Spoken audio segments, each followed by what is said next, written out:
جمال الوجود بذكر الإله وتصفو الحياة.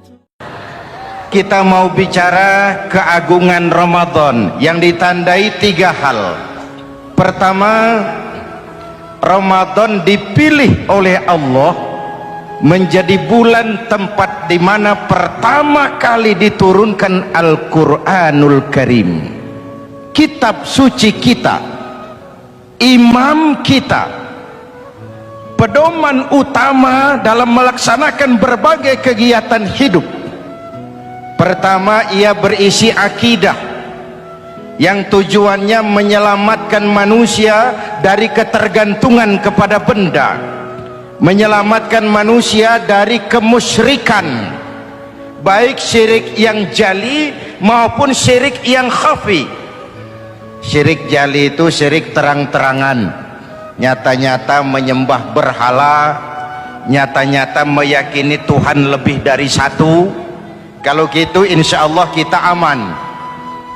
Tapi ada syirik khafi, syirik yang tersembunyi, menjadikan yang selain Allah sebagai tujuan akhir dari seluruh kegiatan hidup.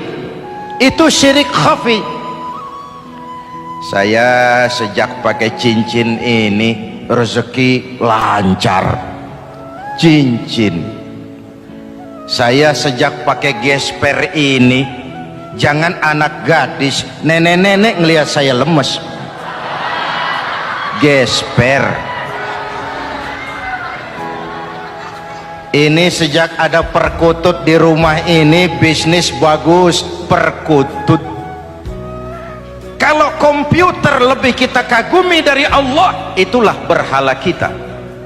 Kalau pangkat lebih kita utamakan dari Allah, itulah berhala kita. Kalau ilmu lebih kita kagumi daripada Allah, itulah berhala kita. Quran membebaskan manusia dari ketergantungan kepada benda, membersihkan keyakinan, meluruskan tauhid dengan konsep akidah. Lalu sisi yang kedua, syariat untuk mengatur kehidupan sesama manusia.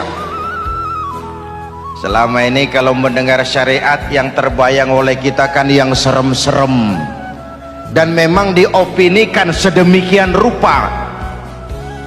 Padahal watak syariat itu pertama, al-musawat bainan nas fi takalifil ahkam. Ini watak syariat Islam.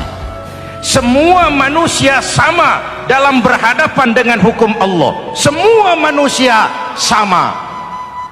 Bukankah ini yang kita perjuangkan dengan tuntutan keadilan? Supaya di republik ini jangan ada warga negara kelas 1. Supaya di republik ini jangan ada yang kebal hukum.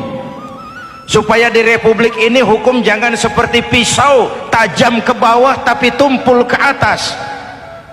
Syariat mengajarkan al-musawat bainan nas fi takalifil ahkam. Semua manusia sama dalam berhadapan dengan hukum Allah.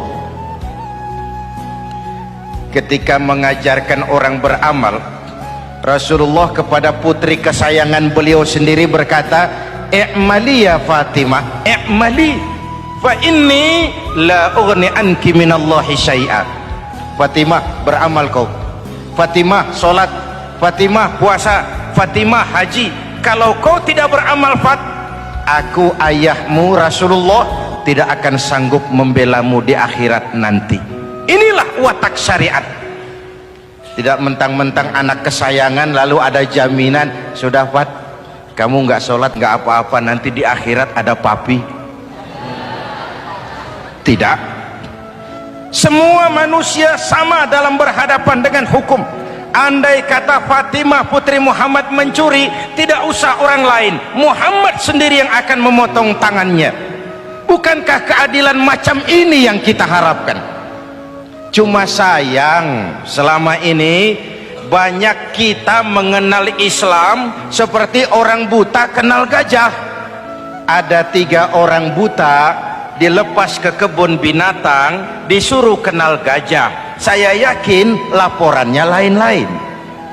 Orang buta pertama bilang, Pak, gajah tipis lebar kayak kipas.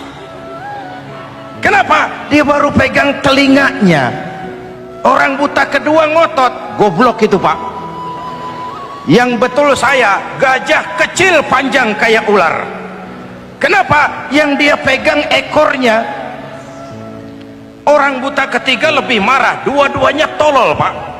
Yang betul itu saya, gajah tinggi besar seperti pohon kelapa, karena yang dia pegang kakinya. Beginilah kita mengenal Islam, seperti orang buta kenal gajah. Frame of reference, kacamata pandangannya tidak total.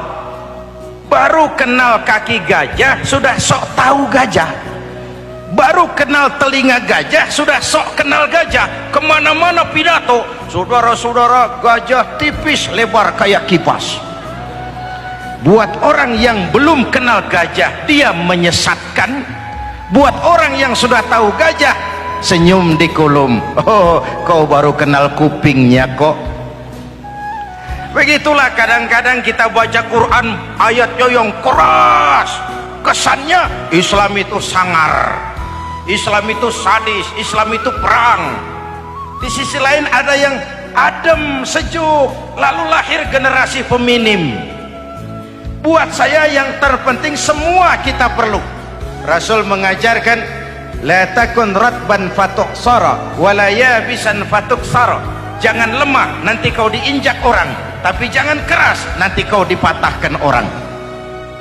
Hadirin yang saya hormati, lalu syariat juga punya at-tadrij fit tasri, tahapan dalam melaksanakan syariat. Oleh karena itu, Ramadan yang keagungannya ditandai dengan turunnya Al-Quran harus jadi momentum kembalinya kita kepada Al-Quran. Quran itu imam, kita ini makmum. Saya mau tanya, imam ikut makmum apa makmum ikut imam? Makmum ikut imam apa imam ikut makmum? Makmum ikut imam. Kalau Quran imam dan kita makmum, kita ikut Quran, jangan Quran diminta ikut kita. Imam ruku, kita ruku. Imam sujud, kita sujud. Imam i'tidal, kita i'tidal. Ke barat kata Quran, ke barat kita berangkat. Ke timur kata Quran, ke timur kita menuju. Halal kata Quran, ambil. Haram menurut Quran, tinggalkan. Kalau dia imam dan kita adalah makmum, mari berimam kepada Al-Quranul Karim.